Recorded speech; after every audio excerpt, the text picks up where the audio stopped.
Hello and welcome to Blogging with Blake. I'm Antoinette, a social media maven, a boomer who blogs with a millennial mind. And today we're going to start with the basics of a blog and the 3 P's. You hear it all the time. Read my blog. Follow my blog. Blog, blah, blah, blah, blog.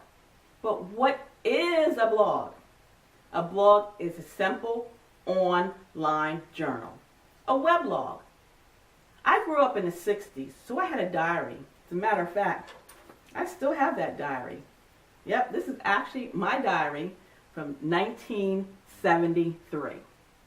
In it, I would write my innermost thoughts and secrets. I would also write what I ate for the day, what I wore, who I liked, what class I cut. I mean, everything, it was all personal. It was locked up. And then I would slide it between my box spring and my mattress so my nosy little sister wouldn't read it. Today, I don't write in this journal or this diary. Instead, I write on my blog.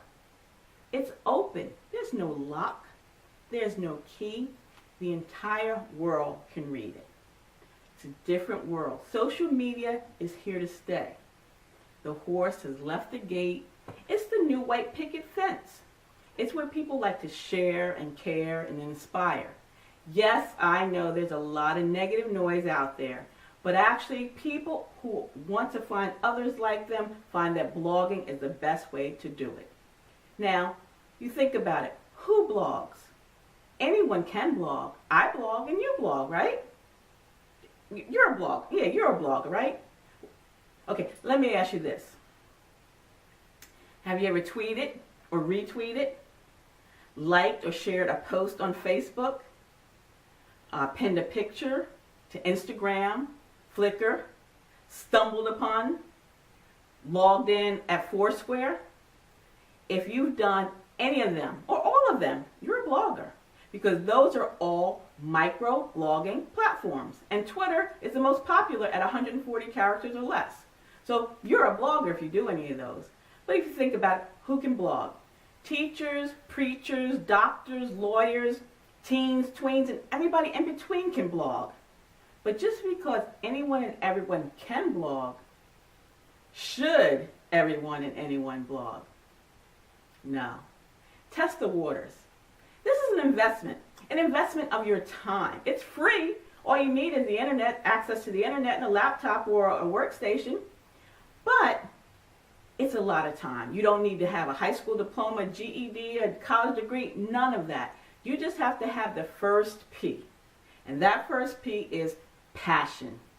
And you should be passionate about what you want to write about because you'll be writing about it for weeks, months, and years from now. So choose your topic.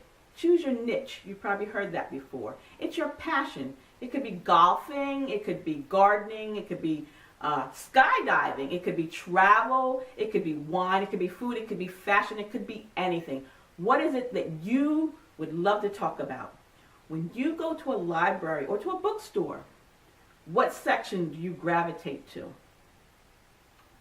When you're sitting around talking with friends and family over the holidays or summer barbecues, what do you love to talk about? That's your passion. That's your niche. Now, how do you rise above all these others out there? Because there are millions of blogs and millions of bloggers. So how are you going to distinguish yourself? What you want to do is you want to narrow your niche. What do I mean? Okay. Say, for example, you like high fashion.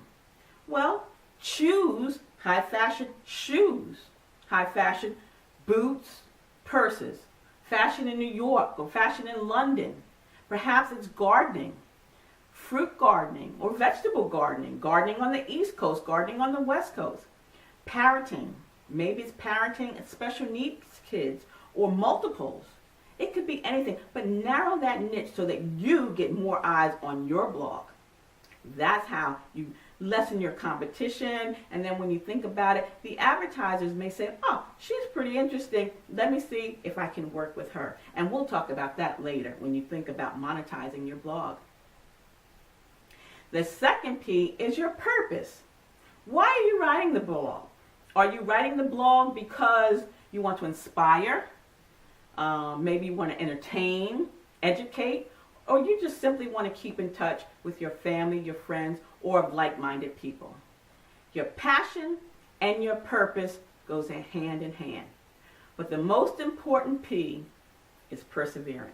And this is the tough one because you have to stick with it. Because you're not going to be found overnight. As much as we wish that as soon as we wrote that first blog post that everyone would flock to it and start reading it, we would love if our family and our friends would tell the whole wide world about it.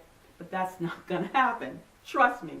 My first blog, which I still have, is Diva with an H, deals.com. And my passion was sharing deals that I found in and around the state of Delaware. I wrote every day, 7 days a week, sometimes twice a day. And I did not get my first comment or my first like for 3 months. But I kept doing it because it was my passion. And I loved doing what I was doing. And now here I am 3 years later. I just started my second blog, and now I'm starting this vlogging series. So if you're going to pick your passion, and you know your purpose, if you stick with it, you'll be fine. So I am so glad that you stopped by today to spend some time with me at Blogging with Blake. Please thumbs up this video, subscribe to my channel, subscribe to the blog, bloggingwithblake.com, and even my other blog if you like, Diva with an HDeals.com. So I'm so glad you stopped by Blogging with Blake, and I hope that you'll come back. And until the next time we see each other, have a blessed day.